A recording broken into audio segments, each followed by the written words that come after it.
Is the system working as it should? Not in this case, in my opinion. I don't think that it is working right now. A crash survivor pushes for answers tonight after the drunk driver who hit her is arrested again. Tonight, WRTV Investigates digs into why a drunk driver received so many chances and why he was out of prison with a valid driver's license. The victim contacted our Kara Kenny, and she joins us now with what she uncovered.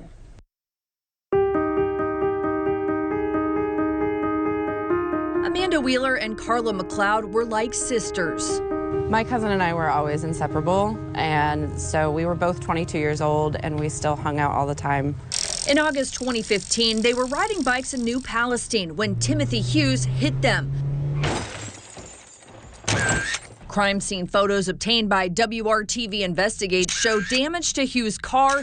Amanda and Carla's bicycles, vodka and OxyContin were found inside Hughes' car. His blood alcohol level more than 3 times the legal limit. Do you remember being hit? All I remember is saying, I need help. I had a fractured skull. But Carla died from her injuries. She was a shining light for everybody that met her. A decade later, Amanda is still recovering. I still struggle sometimes with memory. In May, Amanda got an alert from the Department of Corrections notification system. It said Hughes was in the Hamilton County Jail, accused of driving drunk again.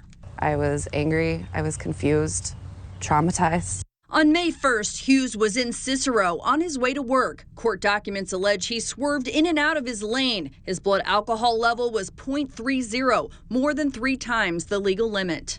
What does that say to you?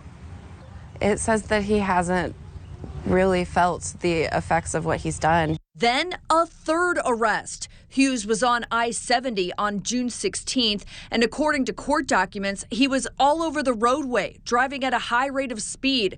A deputy pulled him over on State Road 3. Prosecutors say his blood alcohol level was again more than 3 times the legal limit. He told deputies, "F all y'all, I know I'm going back to prison." Later that same day, Hughes posted bond and walked out of the Henry County Jail.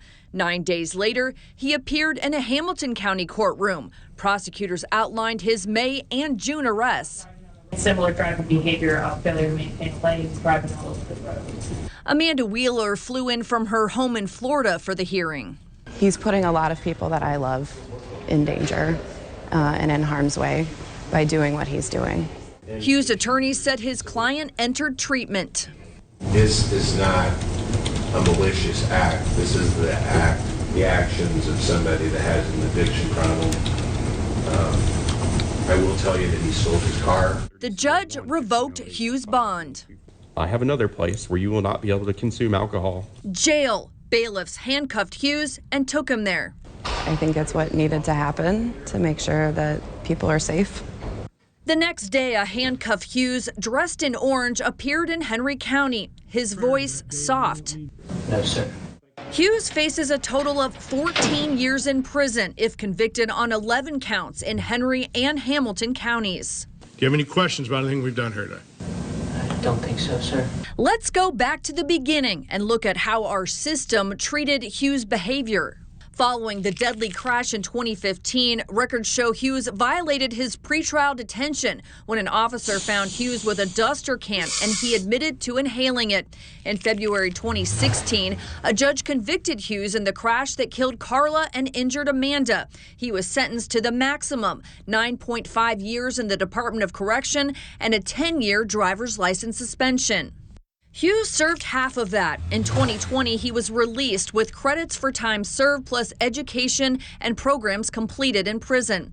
4 years later, in August 2024, Hughes' license was suspended for failure to appear for driver's safety program. A month later, he was ticketed for driving while suspended in Bartholomew County. He paid a fine, and days later, he got his driver's license back. In May 2025, Hughes had a valid driver's license when Cicero police stopped him for allegedly driving drunk. It wasn't suspended until after his Hamilton County arrest. Amanda says the system gave him a lot of chances. I don't feel safe with him on the road. Amanda was shocked when we told her Hughes' license was not suspended for the full 10 years as directed in his sentence. Instead, it was 5, almost all of it served while Hughes was locked up. You expected that his license would be suspended once he got out of prison. Yes, absolutely. That seems logical. You're not driving in prison. No. I don't think that makes a whole lot of sense. Denise Niblick is a program manager with Mothers Against Drunk Driving, an organization that's helped Amanda throughout this process. We believe offenders should be held to the fullest extent of the law because there's a lot of rhetoric out there that says this is a mistake. WRTV Investigates contacted numerous agencies and learned it's common for offenders to serve their driver's license suspensions while they're in prison. We found a state law requiring multiple license suspensions be served at the same time if they resulted from the same incident.